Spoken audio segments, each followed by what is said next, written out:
You are looking at Julian's pronunciation guide, where we look at how to pronounce better some of the most mispronounced words in the world, like this other curious word. But how do you say what you're looking for today?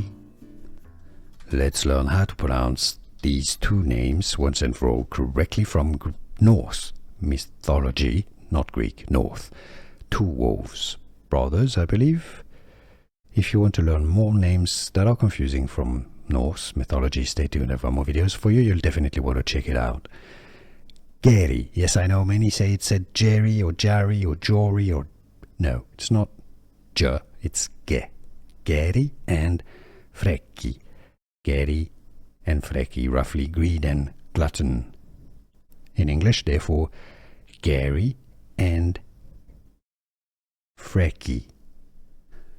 Here are more videos on how to pronounce more confusing words and names too many mispronounced. Like this video if you found it useful. I appreciate your support. I'll see you soon and thanks for watching.